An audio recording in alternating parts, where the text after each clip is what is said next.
my son had asked me a while ago as far as like credit, like what is FICO? And I thought that, what I described it a while back was that I feel like FICO is your transcript as an adult. So like, That's interesting. as a child, you have a transcript in high school, right? And that transcript is vitally important because what that transcript says pretty much determines where you're going to go to college, right? So they're making decisions based off of your grades, 9 times out of 10, extracurricular activities, stuff like that. But they're making decisions based off of your grades and your report card for 4 years to determine what type of student you're going to be. Sometimes they're wrong, sometimes they're right, but that's what they're going to do, right? As an adult, your report card doesn't really matter. But what does matter is your credit score. Yeah. So your credit score, a bank is going to make a decision whether you're worthy enough to get a loan to buy a home, whether you can live in this apartment, sometimes whether you can get a job, whether you can get a car, you can't get a car, whether you're going to pay an extra $200 a month for the car, because they're seeing if you're a responsible person or not. And how they're determining your responsibility is based off of your FICO score. Yeah. The interesting thing about FICO was like most people hear about it. They don't even know it's a publicly traded company. And one of the best in the market, one of my favorites. If you look at its charts over the past 5 years, you've seen how crazy it's going. But most people realize when it's too late, right? They'll figure out, I got to figure out my credit score. Who is FICO? And so the idea of bureaus coming together to give you a score that are really pretty much going to determine, like you said, that transcript of how trustworthy you're going to be, right? Like, can we loan to you, whether that's for a car, whether that's for a home, or whether that's for trying to get a job. Like that score is so important. And so when I'm looking at it, I'm like, how do they actually make money, right? So they don't actually sell credit scores. They actually license the algorithm for the credit scores. And if you're in any financial institution, people are going to track your credit scores. So they get to sell that over and over again. When do they make the most money? Well, when you see people actually trying to buy homes. And so when interest rates are low, when people are refinancing, you should watch FICO's chart. That's one of those tidbits that most people don't think about, but everybody has to use, especially if you're in America, right? If you're trying to invest, especially in real estate, or like I said, trying to get a vehicle, you're going to need that score. And once they know you need it and interest rates drop and money becomes more affordable to people, they're like, all right, well, this is a time that we should be watching this company. It actually reported last week. So these are those little tidbits that people don't talk about in finance that you should know. One of the best performing stocks in the last 10 years. And on top of that, they have a quiet monopoly that most people don't think of. I've always been told to think of your FICO score as your financial trust score. And I think you guys both touched on it, but it's a lot of people who have been turned away from amazing careers because that score wasn't high. So it's really important. Kudos to Edwin. Edwin broadcasts it all the time. I feel about it. It's 850. So kudos to my brother. Yeah, Salute, my brother. MVP in all areas of life, yo. And I think the last thing that is interesting about this is like, FICO, as you said, is a traded stock on the stock market, right? So what happened is that when it IPO'd in 1987 at $1 and 40 cents. 1947, $1.40. It's currently trading at $1,700.30.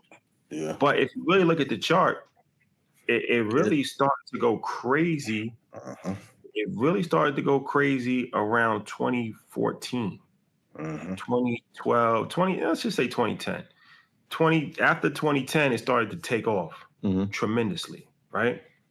If you look at the financial markets, right, especially after the Great Recession, Dodd-Frank and all this, and it says a lot about the economy that we're in right now, the importance of credit scores.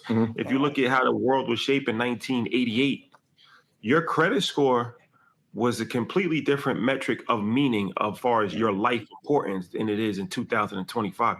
You can't even really live without credit score right now. No. So it says a lot about the times that we're in, but to put it in perspective, the stock is up 85,000% since its inception. Power of long-term holding. Yep. Insane. It's up 85,000%. And the importance of intellectual property that others cannot easily recreate. Yeah. I mean, you're talking about a stock that was up at $2,400. And so if you look at that peak, look at that pandemic run, right? From like 2019, where it's trading under 630 to that $2,400 run. That's an incredible run. And now it's pulled back a little bit, right? There's some uncertainty, right? We've seen it over the past 3 years. We saw the market pull back in 2023.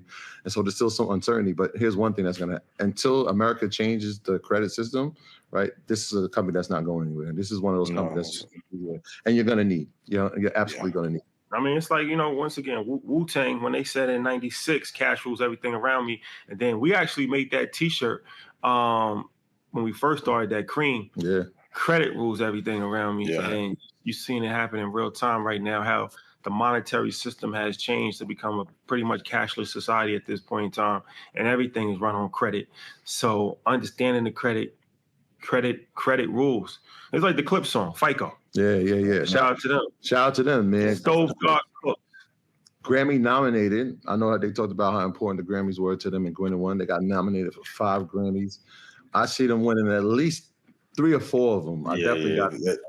And honestly, one of the greatest campaigns of the last 10 years. Just like one long rollout of quality and video and music and fashion. Oh my, it's been a masterclass. From a marketing standpoint, they had the best rollout that I've seen in years. Easily. Salute to them, Rock Nation, their whole team, because I've never seen somebody that, they would think that they was Michael Jackson as far as how many articles that they had written about him, and then, interviews. The Vatican, bro. They've performed at the Vatican. That's 100%. And just good people, man. Like, Mal is somebody that's been highly respected for a very long period of time. See him step away and then step back like he never left. Pusha T, somebody that we've run into a few times at our spot in Paris. We interviewed him for ethical liabilities. You know what I mean? He's a super smart dude as far as getting money on the medical side. Yes. With medical transportation companies, and he got a bunch of stuff from the McDonald's licensing deal. He talked about that before. So, these guys are not just successful for no reason. Like, they're really smart. Like, I think hustling, because the last thing I'll say about this is I think the Clips, they've solidified hustling, right? Mm-hmm. But hustling is not just a matter of, just hustling on a street corner. Like, you really got to stay up to the times. You got to be in tune with what's going on, and you got to actually have a sharp mind. So even for them to, like, that FICO, like you're talking about the stock FICO, like, that's like, you got to understand what's going on right now, because the world is moving so quickly that if you pay attention to trends, you could make money. Yeah, and the best teacher has always been music, especially for us. Like, we grew up just listening to music and trying to learn things. So when I looked at the track list, I said FICO. I said, all right, this is something we got to tap into, man. But shout out to them. Like I said, Grammy nominated, well-deserved. They said that Malice might got verse of the year. Birds Don't Sing.